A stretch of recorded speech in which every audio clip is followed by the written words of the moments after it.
Hi hello WhatsApp নতুন একটা ভিডিওতে আপনাদের স্বাগতম। আজকের ভিডিও আমাদের কাইশাকে নিয়ে আমি বলছিলাম না ভাই, আমাদের যে পাগলা ডিরেক্টর সে ভাই পরিস্থিতির উপর ডিপেন্ড করে ভিডিও বানায়, যে ভাইরাল টপিক আছে ওইটা নিয়ে ভিডিও বানায়। অ্যান্ড আজকের ভিডিওটা হলো যে মুরব্বী আমি ভাই কইতে পারি না, হাসি উঠে যায়। তো এটা নিয়ে আজকের ভিডিওটা যদি ভিডিও ভালো করে লাইক কমেন্ট শেয়ার সাবস্ক্রাইব করে দিও। অ্যান্ড বলে আপনার পছন্দ যদি কোনো ভিডিও থাকে আমাকে বলতে পারো, ওটা নিয়ে আমি রিয়াকশন করবো অ্যান্ড কমেন্টে বলে দেন ভাই।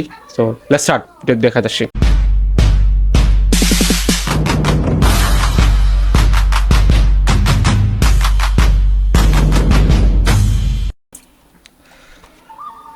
Let's start.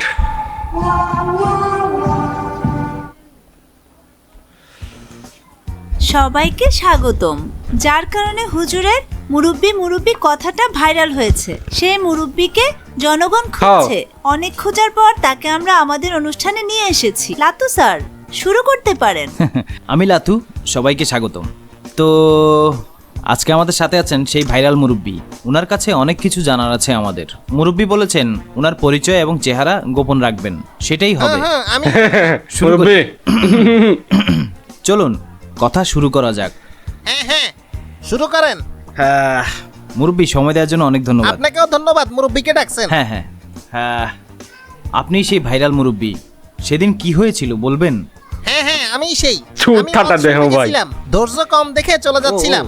আপনি উঠে যাচ্ছিলেন? হ্যাঁ সেটাই। ধৈর্য নাই? না নাই। ও ধৈর্য না থাকলে ওয়াজে কেন গেলেন? একটু ভাব নিতে গেছিলাম, আসলে আমার ধৈর্য নাই। মুরব্বি হইতে গেলে সব জায়গায় থাকতে হয়, এই কথা? না হলে জীবনটা কলসি হয়ে যাবে। বুঝছি। হ্যাঁ হুম। আপনি বললেন যে ধৈর্যের জন্য পুরো বয়ান না শুনেই চলে যাচ্ছিলেন। চেহারা দেখানোই মেইন কাজ, চেহারা দেখাই চলে যাচ্ছিলাম। আজকে আপনি ভাইরাল হয়েছে। আমি তো বুঝি নাই, হুজুর আমাকে দেখে ফেলল, অনুরোধ করে চলে যাইতে চাইছিলাম। হুজুর যখন দেখে ফেলছে, এরপর আপনি পুরো বয়ান শুনছিলেন? ও আমি ভাবছি যে মুরব্বী হুজুর যে মুরব্বী বলছিল হুজুরে ওইটা নিয়ে, বাট সেটা এখানে তুলে ধরছে যে চাচারা ছড়িয়ে দিতে আসলো যে মুরব্বী ওইটা, সেই মুরব্বীর সেই ইন্টারভিউ জানছে, বুঝতে পারছেন? তো জানি না কিরকম সামনে কি হইতেছে, দেখা যাক। আপনি বলতে থাকলে তো কিছুই শোনা যাবে না। সরি ধৈর্য রাখেন, একটু ধৈর্য রাখেন। সরি। আপনি তো এলাকার মুরব্বী, ঠিক আছে। মুরব্বীরা সমাজের শিকড়, বুঝছেন? আপনি এমন কেন করলেন এটা জানতে চাই। আমাদের মুরব্বীদেরই তো মিলমিশ নাই। একই সমাজে 5টা মসজিদ বানাই, প্রতিযোগিতা করি। মুরব্বীরা ধৈর্যহীন হলে বাচ্চারা কি শিখবে? হ্যাঁ। ধর্মশিক্ষা, ধর্মজ্ঞান, সমাজকে ভালো কিছু কিন্তু শিখাবে। আমরা তা করি না। আমরা আমাদের স্বার্থমতো ধর্ম পালন করি। দুর্নীতি, ঘুষের টাকায় মসজিদ মন্দির সব নির্মাণ হইলেও এটা আবার কিভাবে? জি, কেউ জিজ্ঞেস করে না এই টাকা কি সৎ উপার্জন ছিল। এটা অনেক বড় পয়েন্ট। আমি তো দেখছি বেশিরভাগ মুরব্বীরাই ধর্ম পালন করে, ভালো ভালো কথা বলে। এই ব্যাপারেও বলেন। এখানেও মুরব্বী ট্রিক্স আছে। আচ্ছা, যেমন? সব পাপী অবৈধ কাজ ধর্মের কথায় পরিবর্তন হয়ে গেছে। যেমন মনে করবেন আপনি ধর্মই পালন করতেছেন, ঘুষ চাঁদা হয়ে গেছে দোয়া আশীর্বাদ, দুর্নীতির কালো টাকা হয়ে গেছে সালামি আর প্রসাদ। ও, কিছু মুরব্বী তো ইবাদত প্রার্থনা করে পাপ মুছতে চায়। বেশিরভাগ দুর্নীতিবাজরাই মন্দির মসজিদে চাঁদা দেয়। হ্যাঁ। ওরা ভাবে ওদের পাপ এভাবেই মুছে যাবে। এখানেই তো সমস্যা। বাচ্চারা যা দেখবে তাহলে মুরব্বীরা সেটাই বাচ্চাদের কি শিখবে। শিখাবে? অসাধারণ বলেছেন। ধর্ম পালন করে সব ঠিক করা যাবে? আমাদের দেশের বেশিরভাগ মানুষই অবৈধভাবে কাজ করিয়ে বা করে গর্ব করে। যেমন ধরেন কেউ রাস্তার রং সাইড দিয়ে তাড়াতাড়ি গন্তব্যে পৌঁছায়, সেটা নিয়ে গর্ব। ঘুষ দিয়ে সবার আগে কাজ করানোও গর্ব। মামা চাচা ধরে চাকরি নিয়ে গর্ব। রাজনীতি করে ক্ষমতার অপব্যবহার করা গর্ব। কাউকে ঠকিয়ে কাউকে অপমান করে কাউকে ভুল বুঝিয়ে গর্ব। বাচ্চারা কি শিখবে এসব দেখে? বাচ্চারা ভাবে এটাই জীবন, এভাবেই চলতে হবে। যতটুকু বুঝলাম সঠিক ধর্ম পালন করতে তাতে হবে। কোনো সন্দেহ নেই, কিন্তু ধর্ম অন্ধ হইলে তো সমস্যা। আচ্ছা, যেমন? অসুখ হইলে ডাক্তার কোন ধর্মের জানতে চাই না। গাড়ি নষ্ট হইলে মেকানিক কোন ধর্মের জানতে চাই না। খাবার, পোশাক, নিত্য প্রয়োজনীয় জিনিস কোন ধর্মের লোক বানাইলেও জানতে চাই না। যখনই স্বার্থে আঘাত লাগে তখনই বলি ওরে এটা তো অন্য ধর্মের মানুষ। অনেক কথা বলছেন মুরব্বী। জাদুর মতো বললেই তো সবাই মেনে নিবে না। এইভাবে সব ঠিক করা যাবে না। তাহলে আমাদের ভালো হওয়ার উপায় আপনার মতে কি?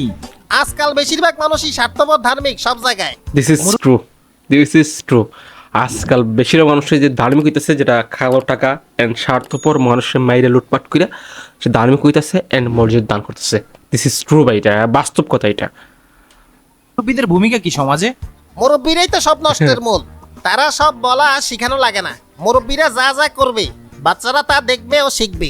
এভাবেই ভালো দেশ ও জাতি তৈরি হবে। তাহলে আপনার মতো অধৈর্য মুরব্বী দেখে বাচ্চারা কি শিখবে? এইটা কি বললেন? মুরব্বী বলে অপমান করছেন। সরি মুরব্বী, এটা যদি একটু বলতেন যে আপনাদের সময়ে আপনারা আপনাদের মুরব্বি থেকে কি কি শিক্ষা নিয়েছেন? দেখেন আমাদের মুরব্বীদের অনেক সমস্যা, দোষ দিয়ে কি হবে? আমাদের পূর্বপুরুষরা অনেক ভুল করেছেন। আমরা কথাই শ্রেষ্ঠ, কাজের বেলায় কাজ কলা। বুঝলাম না। খেয়াল করে দেখেন, আজ থেকে 20-30 বছর আগে জি। একজন কামাই করে 10 জন খাইতে পারত। আচ্ছা, এখন 5 জন কামাই করলেও 10 জন খাইতে হিমশিম খাচ্ছে। বাস্তব। যদি একটু বুঝিয়ে বলতেন। আগে গ্রামের বাড়িতে গৃহস্থ শুধু কেরোসিন আর লবণ মশলা কিনতো বাজার থেকে, এখন তো সবকিছুই কিনে খায়। আজকাল সবাই জমিদার, ও আচ্ছা। বাড়ির আঙিনায় আশপাশে কেউ ক্ষেত কামার করে না। জি, মুরব্বি। এসব করলে মান সম্মান নাকি থাকে না। বাস্তব। হুম। আচ্ছা আচ্ছা মুরব্বি, এই ব্যাপারে যদি আর একটু ভালোভাবে বুঝিয়ে বলতেন। আবার আমাদের দেশে কাউকে ছোট করতে হইলে, হেয় করতে হইলে বলে ক্ষেত, বদলা, কামলা, কৃষক, খামারি, অথচ এরাই আমাদের বাঁচিয়ে রাখে। জি, মুরব্বি। এগুলাকে গালি বানাইলো কি? শিক্ষিত মুরব্বীরা, তাই না? শিক্ষিত মুরব্বিরা একদম ঠিক। হ্যাঁ, This is একদম true. ঠিক। শিক্ষিত মুরব্বি। ভাই আমি ভাবছি না যে ভিডিওটা কোনো হাসি বা ফানি, বাট এটা যে বাস্তব সম্পূর্ণ তুলে ধরছে যে আমাদের সমাজ যেটা এখন কোথা দিকে যেতেছে। হ্যাঁ, একটা কথা বলছি কেন ভাই, মানে কবি ভাই মনে করছে কথাটা যে আগেকার মানুষের জাস্ট খালি কেরোসিন আর একটা জিনিস বলছে কিনাইতো, বাট আমি যেটা মনে করি যে আগে কিছুরই কিনাইতো না, সব সে নিয়ে উপার্জন করতো, মাছ মারতো অ্যান্ড সবজি পালন করতো, সবই করতো। বাট এখন যদি মাছ মারে, সবজি পালন করে, তাই খেত এই বস্তি টস্তি হয়ে যাইব। সো এটাই ভাই ওই বললো যে শিক্ষিত মুরব্বীরা এটা বানাইছে, এটা আসলে দিস ইজ ট্রু।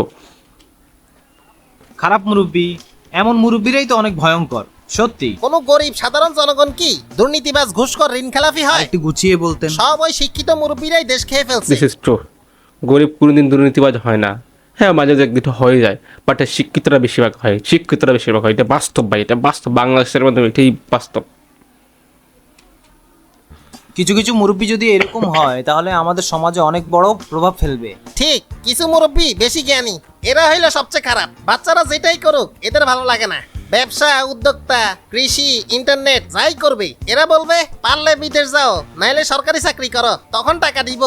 ঠিক এরা বলেছেন কোনোদিন মুরব্বি। কাউকে অনুপ্রেরণা দেয় না, সব সময় নেগেটিভ। বুঝলাম না মুরব্বি। জাতি ধ্বংসকারী আরো ভয়ঙ্কর মুরব্বী আছে। দেশের দায়িত্বে তো সব মুরব্বিরাই। ধরেন কিছু মুরব্বী জি মুরব্বি। জনগণের হক দেওয়ার দায়িত্বে আছে, ভদ্রতা, নম্রতা, ধার্মিকতা, লেওয়াজে চুপি সেরে মানুষের হক হ্যাঁ, দিবে। বাস্তব। এই ধরনের মুরব্বীরা সরকারে, প্রশাসনে, জনপ্রতিনিধিতে, এলাকায়, এমনকি পরিবারেও থাকে। 100 কথার এক কথা মুরব্বি, এই ব্যাপারে যদি আর একটু ভালোভাবে বুঝিয়ে বলতেন। হ্যাঁ, ওদেরকে দেখলেই বলবেন হ্যাঁ মুরব্বী মুরব্বী। হ্যাঁ, মুরব্বি বুঝছি। কিছু বাচ্চারা তো আজকাল মুরব্বী থেকে উপরে উঠে গেছে, তাদের প্রতিবাদ, একতা খুবই ভালো, কিন্তু চারপাশে তাকাইলে মনে হয় সব উল্টাপাল্টা।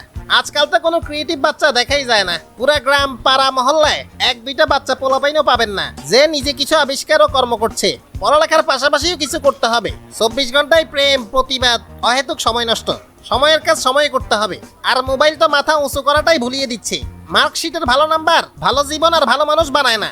বিবেক, মনুষ্যত্ব, পরিশ্রম, কর্ম, সততা ভালো জীবন, সঠিক হ্যাঁ, মানুষ হ্যাঁ, বানায়। বাস্তব।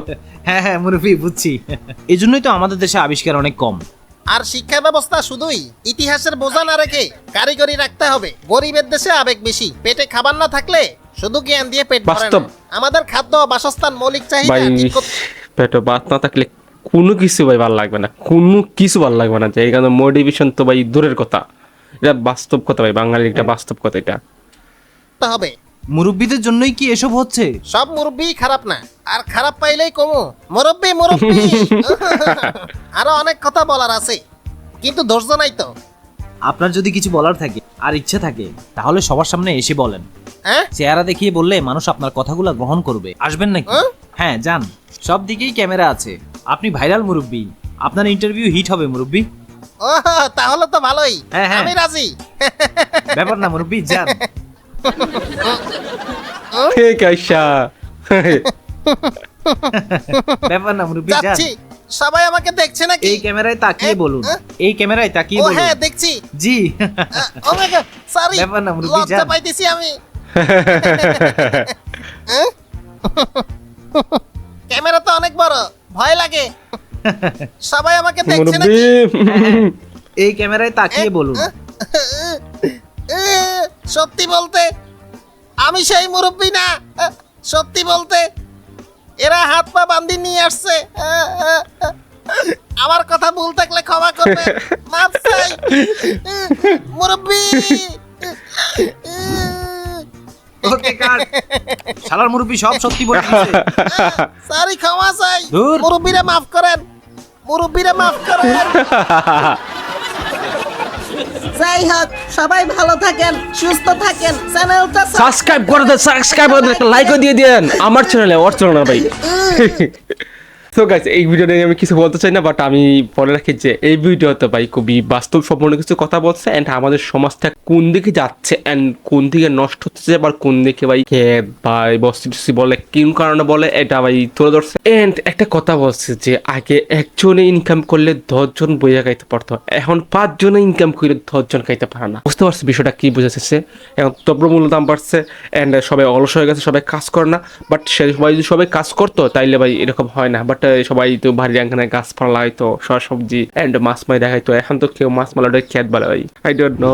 এই ছিল আজকের ভিডিও। যদি ভিডিও ভালো লাগে like comment share and subscribe. Good bye, আল্লাহ হাফিজ, বাই বাই। দেখা হবে নতুন কোনো ভিডিওতে, নতুন কোনো রিয়াকশনে।